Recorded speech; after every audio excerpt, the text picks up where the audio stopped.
Thank you. क्या बोले, आखिर बन ही गए। यस और नो। बड़ा लंबा इंतजार था, बड़ी बेसब्री से इंतजार था इस दिन का। थैंक गॉड, शुक्रिया भगवान का कि आज वो दिन मेरे जीवन में आया है। आज के दिन का हर उस डायरेक्ट सेलर को इंतजार होता है, आज के दिन का हर उस नेटवर्कर को इंतजार होता है जो कभी फर्स्ट डे अपनी पॉकेट से पैसे निकालकर एक फॉर्म साइन अप करता है। ज्यादातर केस में मैं क्या सारे लोग जानते हैं कि एक अनमने मन से लोग पेमेंट करते हैं। ठीक है यार, तुम आए हो, एक चांस ले लेते हैं। लेकिन ऐसा नहीं होता। जब वो अपनी पॉकेट से 10,000, 12,000, 15,000 रुपए खर्च करता है, आपको देता है, फॉर्म पर सिग्नेचर करता है, तो कहीं ना कहीं उसके दिल के किसी कोने में एक सपना होता है, एक उम्मीद होती है। वो सपना जो आप उसे पेपर पर दिखाते हो, वो सपना, वो उम्मीद जो आप प्लान में दिखाते हो कि एक दिन आप डायमंड बनोगे, ऐसा रिकॉग्निशन मिलेगा, सोने के मुकुट पहनाकर आपको रिटायर किया जाएगा, कहीं ना कहीं उस दिन का उसको बड़ी बेसब्री से इंतजार होता है। और इसी सपने को लेकर मैंने भी एक दिन इसकी शुरुआत करी थी और वो दिन आज मेरी जिंदगी में आ गया। मैं परमपिता परमेश्वर का, श्री राधे रानी का हृदय से धन्यवाद करता हूं कि माते आपने मेरे जीवन में वो दिन दिया। इस दिन को यहां तक लाने में बहुत सारे लोगों का योगदान है। ऐसा नहीं कि यह दिन माते रानी की वजह से आ गया हो, सिंगल की उन्होंने ही कर दिया हो, या फिर सिंगल मेरी वजह से आ गया हो। हर एक का अपना अपना एक रोल अदा होता है। जब पहली बार सिग्नेचर किया जा रहा था, फॉर्म भरा जा रहा था, तब मेरे भी मन में था और माता रानी के भी मन में था। मेरा भी यश था और उनका भी यश था। आज दोनों की वजह से यह दिन मेरी जिंदगी में आया और यही दिन कल आपकी जिंदगी में आने वाला है। साथियों, समझ में नहीं आता कि आज के दिन को मैं कैसे बयां करूं। इस 4 साल, 4.5 साल, 5 साल की जर्नी को मैं किन शब्दों में बयां करूं। हर वो बात अगर मैं आपसे शेयर करने बैठूं तो बहुत बहुत समय लग जाएगा। लेकिन कोई तो ऐसी बात होगी, कोई तो ऐसा पल, कोई तो ऐसा लम्हा आया होगा जिसकी वजह से एक आदमी हर चैलेंज को, हर परेशानी को एक्सेप्ट करते हुए, सहते हुए, चाहे कैसे भी परेशानी उसको हो, बावजूद उसके भी उसको सहते हुए इस दिन का इंतजार करता है। दोस्त, जीवन की शुरुआत खास ठीक नहीं थी। पढ़ रहे थे लेकिन कोई बहुत ज्यादा हाई स्टैंडर्ड स्कूल में नहीं थे। नॉर्मल जो अपने गांव का स्कूल होता है, जहां आमतौर पे हर मां बाप का एक सपना होता है कि यार शायद मेरा भी बेटा कुछ बन जाएगा। इसी सपने को लेकर मेरे भी मां बाप ने मुझे एक स्कूल में दाखिला करवाया। जैसा भी था, मेरा स्वभाव जैसा था, मैं चंचल था या मैं जो भी था, लेकिन फिर भी मेरे मां बाप कोशिश करते थे कि यार जैसे तैसे करके पढ़ ले, अगर ये कुछ बन जाएगा तो शायद घर का भला होगा। और ये मेरे ही मां बाप का मन नहीं होता, ये हर मां बाप का मन होता है। जब आप कभी भी दाखिला करवाते हैं स्कूल में, तो ऐसा नहीं कि बेटा टाइम पास करके आना, तेरे बाप के पास में बहुत पैसा है, इसको उड़ाने का एक ही तरीका है, जा स्कूल, कोचिंग। वो एक उम्मीद लेकर भेजते हैं कि यार शायद ये जो मेरे परिवार में एक आया है, ये कुछ मेरे परिवार में नया करके दिखाएगा। और उसकी शुरुआत एजुकेशन से होती है, उसकी शुरुआत शिक्षा से होती है। और उसी उम्मीद में मेरे माँ बाप ने भी मुझे एक स्कूल में दाखिला करवाया और मैंने 10वीं तक की पढ़ाई वहां से करी। हालात ज्यादा ठीक नहीं थे। सारे लोग यहाँ मेरे परिचित ही बैठे हैं, चाहे टीम के हों, चाहे रिश्तेदार हों, चाहे मेरे परिवार वाले हों। बहुत सारी दिक्कतों के सहने के बाद चंद पैसे घर में आया करते थे। यह बात और थी कि हमारी जो रहन सहन था वो एक सिटी के अंदर था। लेकिन रोजमर्रा के लिए जेब में फूटा कोड़ा भी नहीं था, 4 आना भी नहीं था हमारे पास। और घर रोज जो चलता है वो रोज की इनकम से चलता है, मंथली इनकम से चलता है, प्रॉपर्टियां बेचकर नहीं चलता कभी भी। हमारे पास में सबसे बड़ा चैलेंज यही था कि घर कैसे चलाएं। पिताजी पहले कभी 60-65 में सरकारी जॉब लगे थे, लेकिन कुछ ऐसी परिस्थितियां बनी कि उन्होंने इस जॉब को छोड़ दिया, उस नौकरी को छोड़ दिया, और उसके बाद लंबे अरसे तक एक बीमारी से ग्रस्त रहे। जैसे तैसे इनके हालात ठीक हुए, घर चलाने के लिए इन्होंने एक चाय की दुकान डाली। हम भी दोनों भाई काम करते थे। पढ़ता था, और पढ़ने के बाद जब वापस स्कूल से आता था तो हम भी केटलियां भरकर चाय बेचा करते थे। उधर मेरे साथ के स्टूडेंट एक्स्ट्रा क्लास लेकर आ रहे होते थे, और उसी रास्ते से मैं केटली और कुल्हड़ लेकर चाय बेचने जा रहा होता था। वो धंधा भी हमसे नहीं चला। हमारे एक दादाजी हैं, उनके 100 साल अभी पूरे हो चुके। उनके पास में एक जुगाड़ था, बुग्गा, राजस्थान में बुग्गा जुगाड़, लकड़ी का इंजन वाला। उनको लगा कि बेटा अपनाइए, कोई बात नहीं, इसकी हेल्प हो जाएगी। और उन्होंने पापा को बुलाया, और वो एक जुगाड़ उनके पास में वैसे ही रखा हुआ था, खड़ा था। बहरहाल मुझे ज्यादा तो नहीं मालूम, शायद 17-15 हजार रुपए में उनको उन्होंने दे दिया कि बोला कर तुम इसे चलाओ, और इससे जो आमदनी होगी उससे अपना घर खर्च चलता रहेगा। अब ये नहीं मालूम कि किस्मत को क्या मंजूर था, लेकिन मैं जहां तक जानता हूं, और उस स्टैंड के सारे लोग गवाह हैं, 1.5 साल उस बुग्गे को मेरे पिताजी ने चलाया होगा, लेकिन एक दिन ऐसा नहीं था कि वो जहां से चला हो और जहां जाना हो सही सलामत पहुंच गया होगा। ऐसा समय आ गया कि हमारे जुगाड़ के पीछे पीछे एक खाली जुगाड़ पहले से तैयार रहता था। उसको मालूम था 1, 2, 3 किलोमीटर बाद में ये खड़ा होगा और इसकी सवारी अपने आएंगी। जब वो नहीं चला तो उसको भी खड़ा कर दिया, और उसके बाद पिताजी ने हाथ खड़े कर दिए कि अब मेरी बस की नहीं है कुछ भी करने की, मेरे से कोई धंधा नहीं होगा अब। उसके बाद जैसे तैसे करके बड़े भाई ने काम संभाला। मुझे आज भी अच्छे से याद है, एक G4S सिक्योरिटी कंपनी है, ग्रुप 4S, जिसमें किसी से 15,000 रुपए कर्ज लेकर एक दलाल को दिया कि मेरे बेटे को कहीं जॉब लगवा दे। वो एक मेरा रिश्तेदार था, मेरा एक जानकार था। उस रिश्तेदार ने 15,000 रुपए दलाली लेकर 12 घंटे स्टैंडिंग वाली ड्यूटी भैया को लगवा दी। पिताजी हम सब खुश थे घर में, बड़ा बेटा जॉब पे लग गया है, दिल्ली में काम करता है, 12,000 रुपए पगार पाएगा। लेकिन उस 12,000 रुपए के लिए वहां मेरे भाई को 12 घंटे खड़े रहना पड़ता था। इस बात का हमें मालूम नहीं था। इस बात का मालूम चला जब 4-5वें दिन जब वो परेशान होकर वहां से भाग खड़ा हुआ और वापस अपने घर चला आया। इधर पिताजी गुस्से में, उधर भाई परेशान। भाई सोचे कि मैं पापा को कैसे समझाऊं, और पापा इस बात से टेंशन नहीं थे कि भाग के आ गया। पापा को इस बात की टेंशन थी कि साला वो 15,000 रुपए जो लाके दिया है उसका क्या करूंगा, दलाल तो वापस देने से रहा। और मुझे आज भी याद है, एक झोपड़ी में वो बातें चल रही थी, और उस झोपड़ी में मैंने पहली बार मेरे जीवन में पहली बार मैंने उनको वहां रोते हुए देखा था। तब लगता था कि यार कुछ तो ऐसा करूं, क्या करूं कि मैं कभी मेरे घर वालों को रोने ना दूं, कभी इनकी आंखों में आंसू ना आए। लेकिन हाय रे फूटी किस्मत, क्योंकि मैं जहां रहता था वहां सिर्फ एक बात समझ में आती थी कि बेटा पढ़ ले, या तो सरकारी जॉब लग जाएगी, और नहीं तो कहीं ना कहीं 10-15 हजार रुपए का कहीं ना कहीं मजदूर बन जाएगा।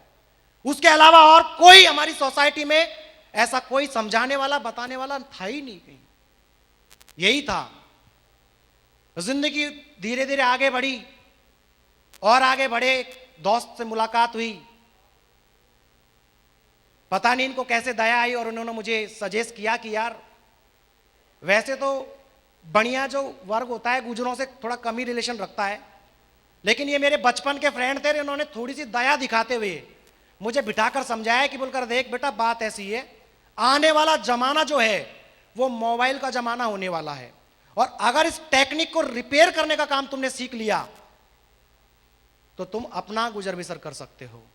इन्हीं की बात को मानकर मैंने मोबाइल कोर्स करने का प्लान बनाया, लेकिन जो सबसे बड़ी समस्या ये थी कि मुझे 12,000 रुपये फीस जमा करानी थी। मेरे पिताजी मेरे सामने बैठे हैं, ये गवाह है इस बात के।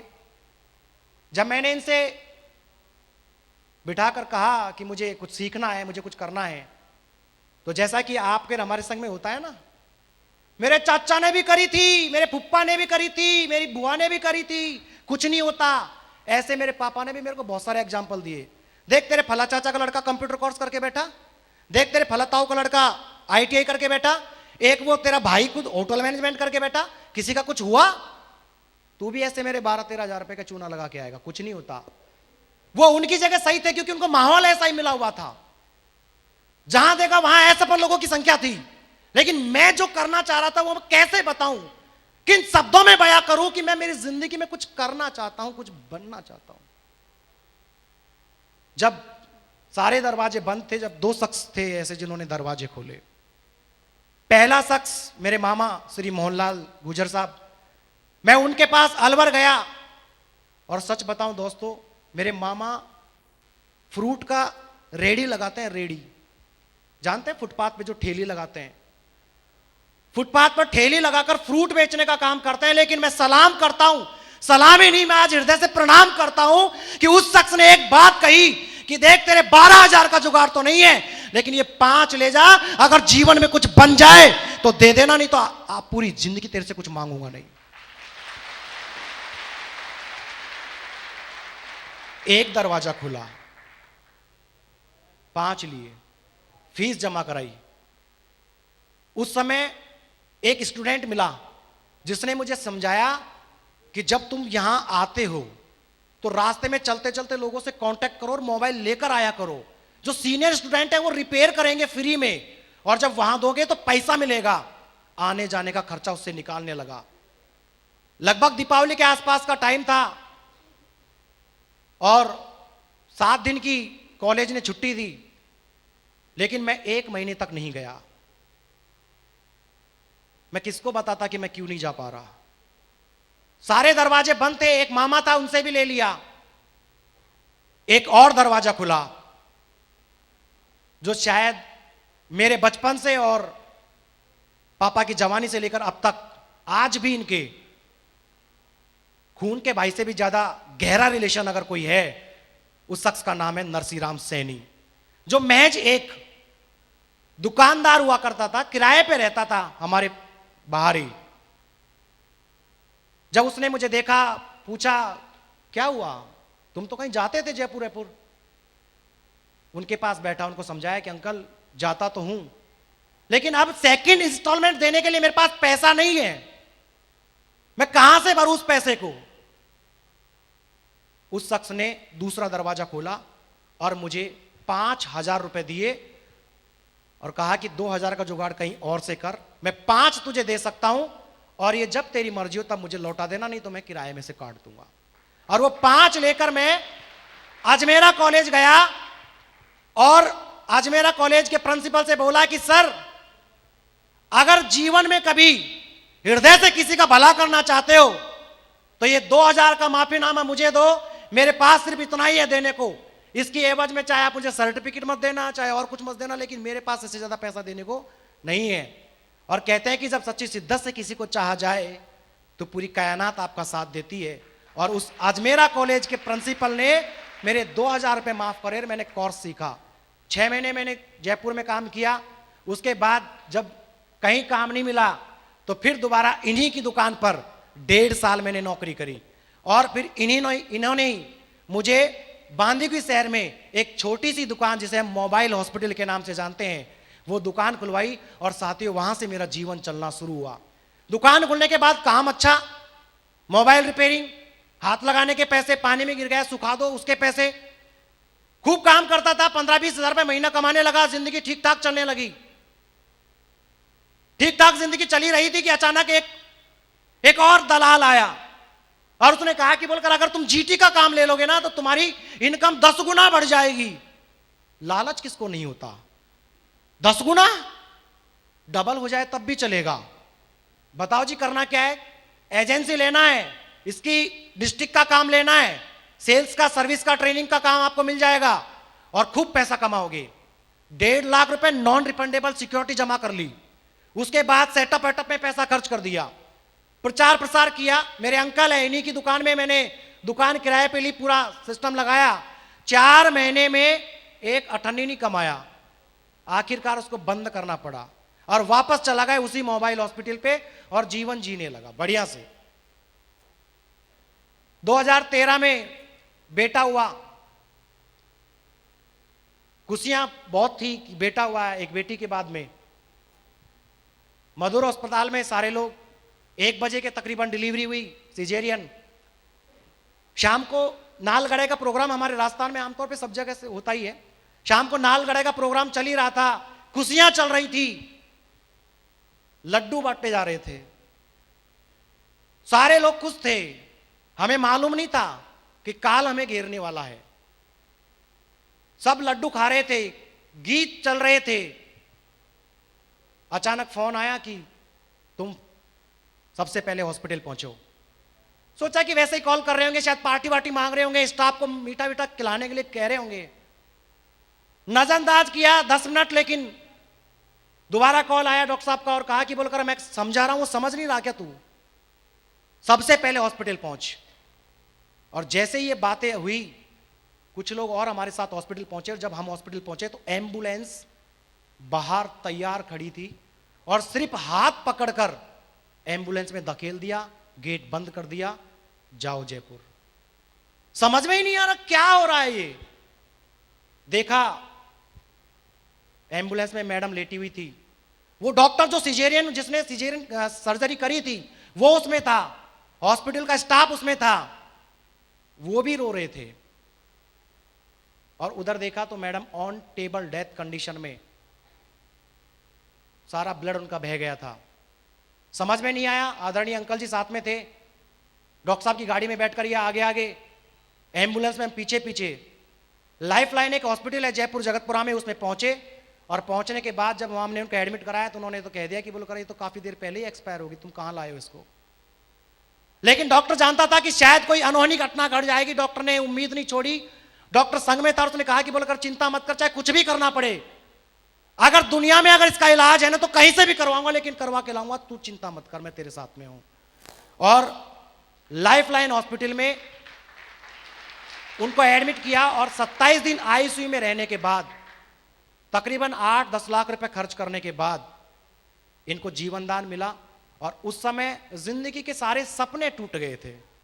अब तो बस ये लगता था कि जैसे तैसे करके जिंदगी में ये जो कर्जा हुआ है ये उतर चला जाए और जिंदगी को काट लूं कैसे भी करके, तो भी मेरी जिंदगी बहुत बढ़िया होगी। लेकिन ऊपर वाले को कुछ और ही मंजूर था। थोड़े दिन बीते, ये ठीक हुई, समय और बीतता चला गया। लेकिन कहते हैं कि जो करने वाला जो व्यक्ति होता है ना, उसकी चाहते कभी रुकती नहीं है। उसे तो बस कोई मौका मिलना चाहिए, उस मौके को छोड़ना नहीं चाहता। एक मेरे दोस्त ने मुझे सजेस्ट किया कि तुम चुनाव क्यों नहीं लड़ लेते, अगर जीत गए तो अच्छा माल कमाओगे। और इसी उम्मीद में भारतीय जनता पार्टी से 2015 में टिकट लेकर पार्षद का चुनाव लड़ने के लिए मैदान में आ गए।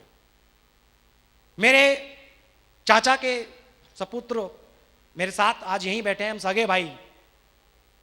मेरे छोटे वाले चाचा के बेटे कांग्रेस से टिकट लेकर आ गए, साथ में बैठे हैं। अब प्रचार करने के लिए जा रहे हैं। इधर चाचा का लड़का, इधर ताऊ का लड़का, इधर बीजेपी से चल रहा है, इधर कांग्रेस से चल रहा है। रिजल्ट तो आपको मालूम है। वापस घर में आ गए। फिर लगा कि यार नहीं, ये जो लोग सलाह देते हैं ना, ये सलाहकार, इनकी बातों में कभी नहीं फंसना, कभी इनकी बातों में नहीं आना। मतलब कंगाली में और आटा गीला करवा दिया। लेकिन कहते हैं फिर से कुछ ना कुछ होता है। 2016 में जनवरी का महीना, अगर किसी और का फोन आता तो शायद मैं रेस्पॉन्स नहीं करता, लेकिन राहुल जी का बार बार फोन आ रहा, लगातार फोन कर रहे कि महाराज जी मिलना है, बहुत जबरदस्त बिजनेस है, बहुत जबरदस्त कारोबार है, रातों रात माला माल हो जाएंगे दोनों, तुम भी करोड़पति बन जाओगे, मैं भी करोड़पति बन जाऊंगा। Phone switch off. मुझे मालूम है क्या बताने वाले हैं ये, लेकिन ये कहां छोड़ने वाले थे, क्योंकि इनके पीछे जो पावर थी वो आदरणीय ग्रेट लीडर पंकज सर थे, और पंकज सर ने इनका फॉलोअप इतना जबरदस्त किया। आखिर ये और पंकज सर ने एक छोटी सी कोठड़ी में बैठकर, कुटिया सी में बैठकर मुझे ये सेफ शॉप का प्लान दिखाया, और जब प्लान दिखाया तब एक बात मुझे समझ में आ रही थी कि यार मैं गलत था, मैं गलत सोचता था, क्योंकि ये लोग जो मुझे दिखा रहे हैं, जो मुझे बता रहे हैं, कौन सी चीजों के बारे में बोल रहे हैं, अरे वही सारी चीज जो पिछले 27 साल 28 साल से मैंने किसी गुप्ता जी से खरीदा है, मैंने किसी शर्मा जी से खरीदा है, मैंने किसी वर्मा जी से खरीदा है, किसी ने किसी की दुकान से खरीदा है। यस और नो? आपने खरीदा? यस और नो?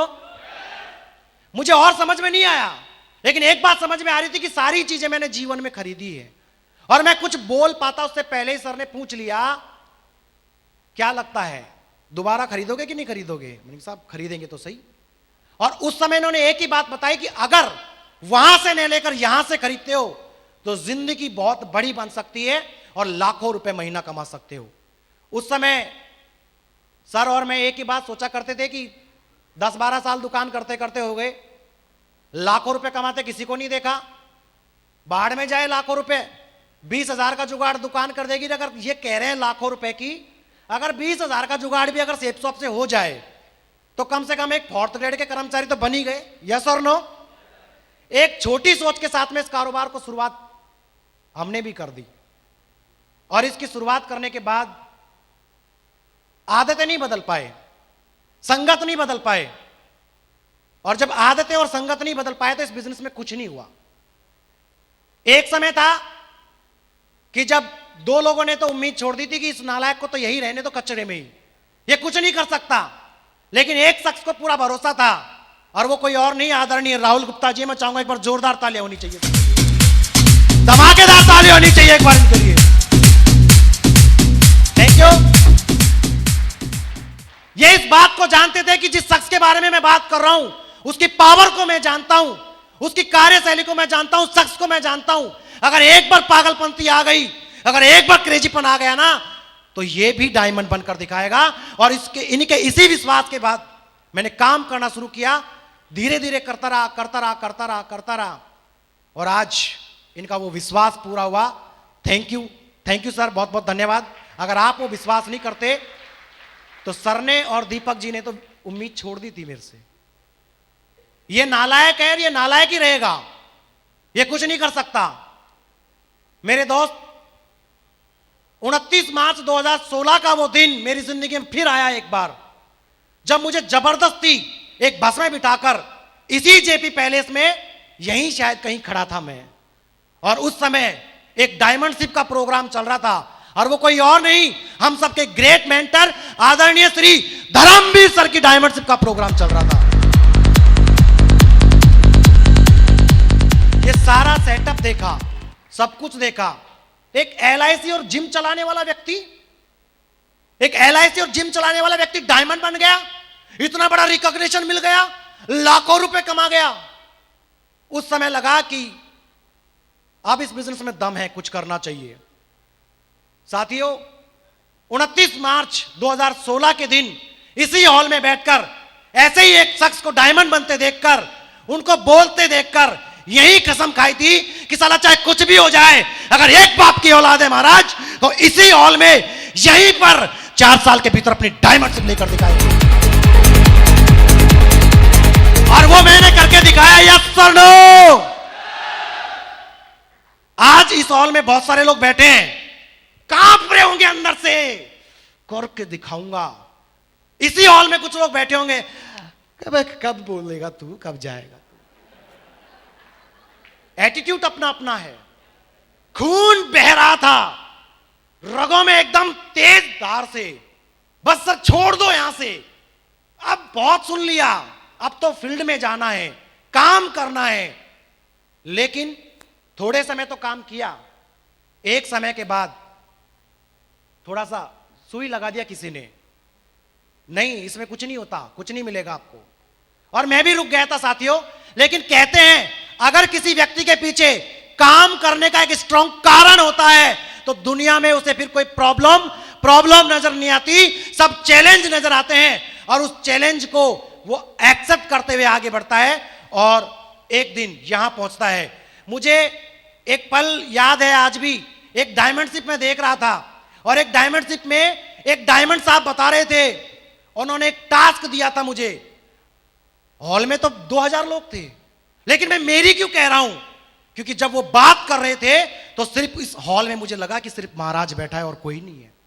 वो टास्क सिर्फ मेरे लिए है, और उस टास्क में उन्होंने एक ही बात बताई कि मेरे दोस्त, अगर आपको लगता है कि ये काम इंपॉर्टेंट नहीं है, ये काम अच्छा नहीं है, या इस काम को क्यों करें, तो आज एक काम करना, अपने घर जाना, और अपने घर जाने के बाद आधी रात को जब आपका पूरा परिवार एकदम गहन नींद में सो रहा हो, चैन की नींद में सो रहा हो, आधी रात को आप जगना, अपने बीवी, अपने बच्चों, अपने बूढ़े माँ बाप के मुंह से शॉल को, उस रजाई को उठाना, और घड़ी के साथ 3 मिनट तक कभी उनके चेहरे को, कभी अपनी घड़ी को, कभी उनके चेहरे को, कभी अपनी घड़ी को 3 मिनट तक लगातार देखना, और एक पल के लिए सोचना कि अगर आप ना हो तब भी क्या ये लोग इसी चैन के साथ इस नींद को ले सकते हैं। अगर जवाब आपका यस में आए तो भगवान कसम इस काम को करने की जरूरत नहीं है, और अगर आपको लगे आपने अभी तक ऐसा कोई काम नहीं किया कि आपके दुनिया छोड़ने के बाद आपके ये बच्चे, आपकी बीवी, आपका बूढ़े माँ बाप इस चैन की नींद को ले नहीं सकते, तो कसम भवानी की सिर्फ एक ही काम बना है दुनिया में, डायरेक्ट सेलिंग और सेफ शॉप में डायमंड शिप। इसको कर जाओ आजीवन, अरे आजीवन छोड़ो, 5 पीढ़ियों तक आपकी पुश्ते चैन की नींद सोएगी, आपको पैसे की चिंता करने की जरूरत नहीं है।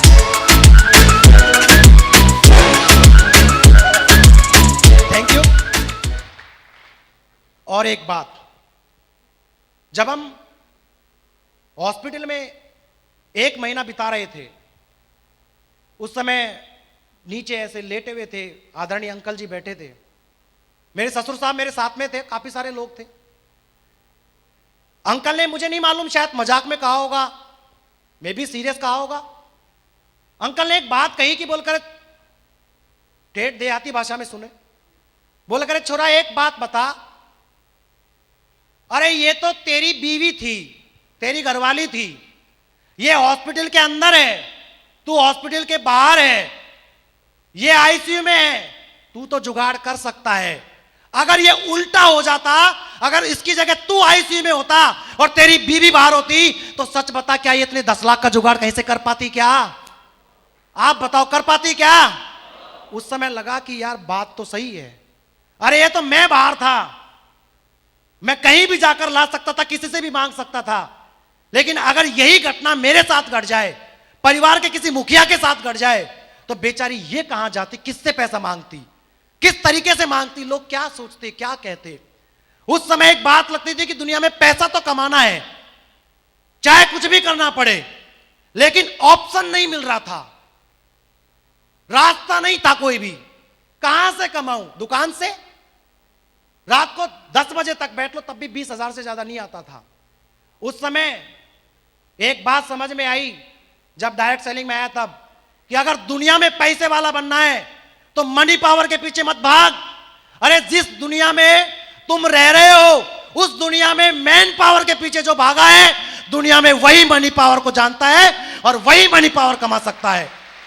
मैन पावर के पीछे भागो। अगर एक आदमी 1 घंटे काम करता है और अगर नीचे 1000 लोग हैं तो 1000 घंटे काम हो गया, लेकिन प्रभु ने तो तुम्हें 24 घंटा दिया है। और ये बात मुझे समझ में आ गई। उसके बाद लोग कहते कि साहब प्लान दिखाने जा रहा हूं, लेकिन कोई सुनता नहीं है, बड़ी प्रॉब्लम है। लेकिन मुझे ये प्रॉब्लम नजर नहीं आती थी। मुझे जब मैं घर आता था तो मेरे बीवी बच्चे नजर आते थे, मेरे माँ बाप नजर आते थे मुझे, कि अगर मैं प्लान नहीं दिखाऊंगा, अगर मैं फॉलोअप नहीं करूंगा, तो फिर मैं इनका क्या कर सकता हूं, इनका जीवन कैसे बनेगा। दोस्त, जब इनका चेहरा देखता था, जब इनसे आकर मिलता था, तब फील्ड की सारी प्रॉब्लम मुझे बहुत छोटी नजर आती थी, बहुत छोटी नजर आती थी। मुझे आज भी याद है, बहुत सारे लोग, मेरे पास में भी ढेर सारे कारण थे नेगेटिव होने के, बहुत सारे कारण थे। मेरे आदरणीय अपलाइन ने एक बार मेरे से कहा कि बोलकर टाइगर राजगढ़ चलते हैं, मीटिंग करके आएंगे। चलो सर चलते हैं। जल्दी जल्दी में सुबह निकल गए, खाना पीना घर से नहीं खाया, मां ने खूब कहा, लेकिन व्यवस्था नहीं बनी खाने की, नहीं खा पाए। मैंने सर को बोला कि सर थोड़ा मामला गड़बड़ है। बोलकर चिंता मत कर, हमारे यहाँ बसवा पड़ता है एक बीच में, उसकी गूंजी बहुत फेमस है, बोलकर गूंजी खिलाऊंगा बढ़िया वाली। अपलाइन साथ में, भूख लग रही है, गूंजी खाएंगे। बसवा आया, मैंने कहा कि सर जगह आ गई। बोलकर नहीं, मीठा नहीं, राजगढ़ बाईपास पे कचौरी वाला है, बहुत जबरदस्त कचौरी देता है, तू दोनों तक खा जाएगा, ऐसी कचौरी है। राजगढ़ पहुंच गए। राजगढ़ पहुंचने के बाद मैंने सर वो कचौरी वाला, बोलकर सुन मीटिंग करने जा रहे हैं, अरे वहां पर बोलना पड़ेगा, अगर खा के चलेंगे तो शायद बोल नहीं पाएंगे, एक बार मीटिंग हो जाए फिर भरपेट खाएंगे। वापस आए, जैसे ही राजगढ़ में वापस घुसे, उस चौराहे पर पहुंचे, मैंने कहा, मैंने देखो सर मजाक तो करना नहीं है, भूख बहुत तेज लग रही है, खाना तो खाऊंगा ही तब चलूंगा, अब आगे नहीं चलूंगा। उस समय मेरा अपलाइन जो मेरे साथ में था बाइक से उतरा, पास बुलाया, कहा, बोलकर सुन बेटा ऐसा है, जेब में सिर्फ 10 रुपया है, और ये 10 रुपए भी मैं इसलिए खर्च करना नहीं चाहता, अगर इस भरी गर्मी में ये पंचर हो गई ना, तो ना तो तेरी हिम्मत है धक्का मारने की, ना मेरी हिम्मत है धक्का मारने की। मैं बबंडर कर सकता था, मैं चिल्ला सकता था, अपलाइन भूखा, अपलाइन की जेब में 10 रुपया, कहते हैं लाखों कमाओगे, करोड़ों कमाओगे, झूठ बोलते। कारण था यस और नो। मैं कारण पे नहीं गया, उसी साथ उसी पल इनका हाथ मेरे कंधे पर था और इनकी आंखों में एक विश्वास था, और उन्होंने कहा कि बोलकर सुन, आज बेशक जेब में 10 है, चिंता मत कर, मैं तेरे साथ में हूं, तू मेरे साथ में है, एक दिन ऐसा पल लाएंगे लाखों रुपए जेब में होंगे। आज 1.5 लाख का मोबाइल इनकी जेब में है, तो 1.5 लाख का मोबाइल मेरी जेब में है। Thank you. हो सकता था नेगेटिव, कारण था, आवाज नहीं आ रही, कारण था, हो सकता था, लेकिन कारण नहीं। इनकी बातों में, इनकी आंखों में, इनमें जो विश्वास था, उस विश्वास के दम पर आज ये भी डायमंड है और ये शख्स भी डायमंड है। दम चाहिए, दम आप में है, आप में है, खून खोलना चाहिए, जिद होनी चाहिए, एक पागलपन होना चाहिए किसी भी चीज को पाने के लिए। आप में है क्या? वाकई में आप में है? बहुत सारे चैलेंज आते हैं, पैकेज साहब शॉर्ट आ गया, काय की कंपनी, पैकेज में साहब ये प्रॉब्लम आ गई, क्या दिक्कत आ गई। मुझे सिर्फ एक ही चीज नजर आती थी कि मेरे परिवार के लिए इस दुनिया में सबसे बेस्ट ऑप्शन है सिर्फ डायमंड शिप, क्योंकि मेरे अपलाइन ने मुझे समझाया था, मेरे अपलाइन ने मुझे बताया था, और एक ही बात बताई थी कि बोलकर सुन इधर बैठ, डॉक्टर बन सकता है ना, वकील बन सकता है, वकील मन की ना, अच्छा एक्टर बन सकता है, गलत फहमी हो कहीं तू खूबसूरत मानता हो अपने आप को, मन की ना, बोलकर पॉलिटिशियन बन सकता है, मैंने पूछो ही मत इसकी, तो इसमें तो कोई चांस ही नहीं है। तो बोलकर कोई आर्किटेक्ट बन सकता है, मन की ना, सीए बन सकता है, मन की ना, पायलट बन सकता है, मन की ना, तो तू क्या बन सकता है, मन की आप बताओ। बोलकर एक ही काम है तेरे जीवन में, तू सिर्फ डायमंड बन सकता है, और इसके लिए कोई क्वालिफिकेशन नहीं, कोई एबिलिटी नहीं, कुछ नहीं, कोई रंग नहीं, कोई भेद नहीं, सिर्फ एक चीज चाहिए। जानना चाहते हो? जानना चाहते हो? सिर्फ आप में जिद और आपका एक्साइटमेंट चाहिए, फिर पूरी दुनिया आपकी मुट्ठी में होगी। यस और नो? यस और नो? बन जाओगे।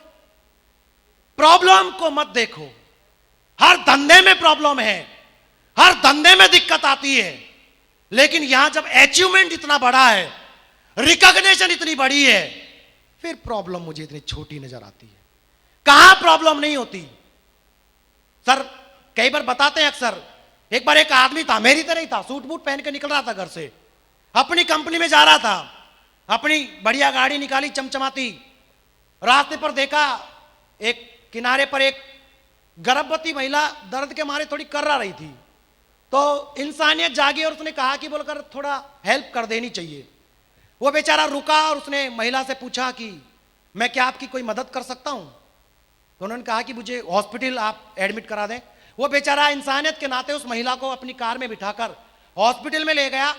नर्स आई और नर्स ने उसको रिसीव करके भाई साहब को बोला कि आप थोड़ी देर के लिए यहां बैठ जाओ। उस व्यक्ति ने देखा कि यार मैं तो ऑफिस जाने के लिए लेट हो रहा हूं, जाना ऑफिस था, पहुंच गया कहां पे, कहां पे, कहां पे, नहीं प्रॉब्लम आ गई। जाना तो ऑफिस में था लेकिन पहुंच गया हॉस्पिटल। लेकिन उसने सोचा हो सकता है कि शायद इसकी मदद के लिए कोई चीज के लिए कहे नर्स, तो मैं 1-2 मिनट और रुक जाता हूं। थोड़ी देर बाद में नर्स आई और नर्स ने कहा कि बोलकर भाई साहब बधाई हो, आप पापा बन गए हैं। वो व्यक्ति बोला बोलकर सिस्टर ये औरत मेरी नहीं है, मैं इसका पति नहीं हूं। बोलकर कैसी बात कर रहे हो, किसकी औरत है ये? बोलकर ये तो राह चलते मुझे मिली थी, इंसानियत के नाते इसकी हेल्प करने के लिए मैं इसको यहां लेकर आया हूं। नर्स ने कहा कि बोलकर चुप, झूठ बोलते हो तुम एक्सेप्ट नहीं कर रहे हो इस बच्चे को, ये तुम्हारी बीवी है, ये तुम्हारा बच्चा है। बोलकर ना ये मेरा नहीं है। नई प्रॉब्लम आ गई, जाना कहां चाह रहा था, पहुंच कहां गया, अब एक नया और ये। उसने कहा कि बोलकर चलो उस महिला से पूछते हैं, वही सच्चाई बताएगी। तो वार्ड में ले जाया गया। वार्ड में गया, वहां पूछा उस महिला से कि बोलकर बताओ बहन क्या यही तुम्हारे बच्चे के बाप हैं? अब पता नहीं वो महिला किस मूड में थी, उसने कह दिया बोलकर हाँ जी यही मेरे बच्चे का बाप है। अब एक नई प्रॉब्लम आ गई, यस और नो, आवाज नहीं आ रही, यस और नो। जाना कहां चाह रहा था, पहुंच कहां गया। बात और बढ़ गई, बात और बढ़ गई। तो होटल प्रशासन, हॉस्पिटल प्रशासन ने पुलिस को बुला लिया। जब पुलिस आई, पुलिस ने कहा कि भाई डंडे वंडे मार के पूछेंगे। फिर भी जब कोई रिजल्ट नहीं निकला तो डॉक्टर ने कहा कि बोलकर देखो ऐसा है, अभी इसका डीएनए टेस्ट कर लेते हैं और डीएनए टेस्ट से पता चल जाएगा कि वाकई में ये इस बच्चे का बाप है कि नहीं है। ठीक है, अच्छा तरीका है।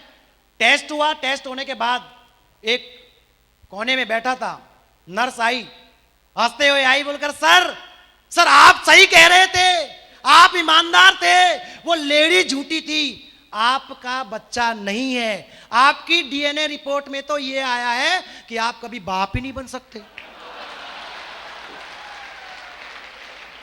अब वो बंदा एक कोने में तो बैठा ही था, ऐसे सर पकड़ के बैठ गया।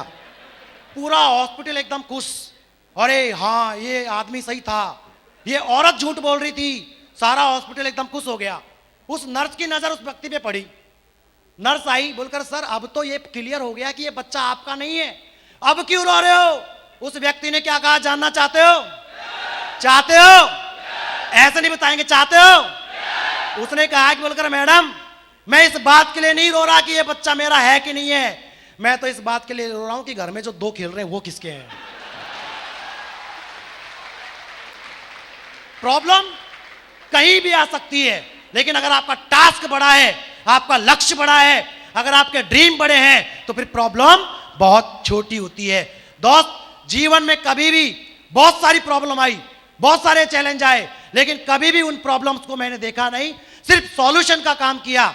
अगर हुआ तो ठीक, और नहीं तो मेरे अपलाइन ने मुझे एक बात बताई थी कि टाइगर वो प्रॉब्लम वहीं रहेगी, कट मार आगे बढ़, कट मार आगे बढ़।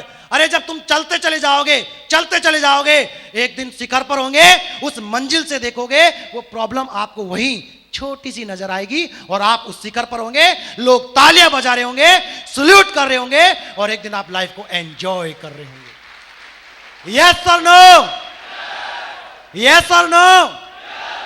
ढेर सारी बातें हैं करने को। दोस्त, मैं एक बात जरूर कहना चाहूंगा, एक काम जरूर कर लेना, बस एक हाथ अपने ऊपर वालों को और एक हाथ अपने नीचे वालों को, अपना एक हाथ अपने ऊपर वालों को और अपना एक हाथ अपने नीचे वालों को, एक अपलाइन को और एक डाउनलाइन को, बस दोनों हाथ थमा दो और जैसा जैसा वो कहें वैसा वैसा करते चले जाओ। आज जो दिन मेरी जिंदगी में आया है, कल वो आपकी जिंदगी में जरूर आएगा, 100% आएगा, इस बात की मैं आपको गारंटी देता हूं। साथियों, जाने से पहले मैं एक बात और कहना चाहूंगा। ये भाग्य की बात है, किस्मत की बात है, पुण्य की बात है कि मुझे हिंदुस्तान जैसे देश में जन्म लेने का मौका मिला। कोई पुण्य ही रहा होगा जिसकी वजह से राजस्थान जैसी वीरों की धरती पर मुझे जन्म लेने का मौका मिला। अरे कोई ना कोई पुण्य ही रहा होगा जिसकी वजह से मुझे बांदीकुई जैसे खूबसूरत शहर में गुर्जर जाति में जन्म लेने का मौका मिला। अरे कोई ना कोई पुण्य रहा होगा जिसकी वजह से मुझे ऐसे माँ बाप मिले। कोई ना कोई पुण्य रहा होगा जिसकी वजह से मुझे सेफ शॉप जैसी ग्रेट कंपनी मिली। अरे कोई ना कोई पुण्य तो जरूर रहा होगा जिसकी वजह से मुझे रॉयल ड्रीमर्स में काम करने का मौका मिला। अरे कोई ना कोई पुण्य तो जरूर रहा होगा मेरे दोस्त, रॉयल ड्रीमर्स में भी मुझे भगवान श्री सत्येंद्र प्रसाद सर की टीम में काम करने का मौका मिला। और कोई ना कोई पुण्य जरूर रहा होगा उसमें भी द ग्रेट लीजेंड अजय पंडित जी, राकेश प्रसाद जी और हमारे बाकी सारे अपलाइनों के साथ मुझे काम करने का मौका मिला। इतने सारे पुण्य का मुझे कुछ ना कुछ मिला। आज मैं एक बात जरूर कहना चाहता हूं कि इतने सारे पुण्य के एवज में अगर आज मुझे इतना कुछ दिया है और भगवान अगर तेरे पुण्य के घड़े में अगर रत्ती भर पुण्य बाकी है और उसकी एवज में अगर वो कुछ मुझे देना चाहे और मैं अगर उसकी एवज में कुछ मांगना चाहूं तो मेरे दोस्त सिर्फ मैं इतना चाहता हूं, इस हॉल में बैठा हुआ हर एक शख्स डायमंड है, डायमंड है, डायमंड है, डायमंड है, डायमंड है, डायमंड है और सिर्फ डायमंड है। यस और नो, यस और नो। अगर रत्ती भर भी पुण्य बाकी है तो सिर्फ आपकी डायमंडशिप मांगता हूं, लेकिन जिद चाहिए है, जोश चाहिए है।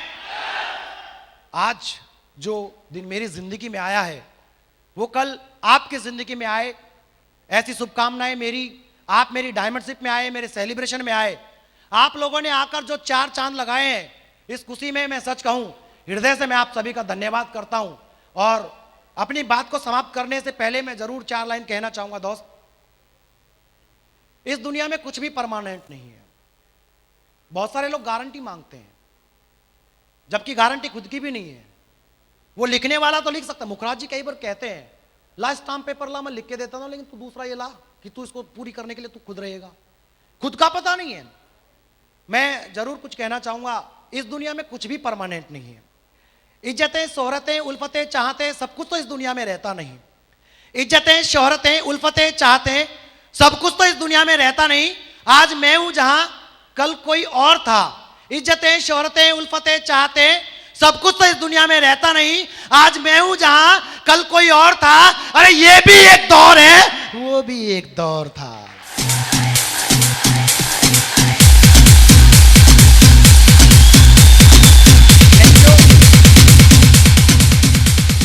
बहुत बहुत धन्यवाद। आपसे फिर मुलाकात होगी किसी ऐसे ही ग्रेट सेलिब्रेशन में, किसी डायमंडशिप में, किसी प्रोग्राम में, किसी सेशन में।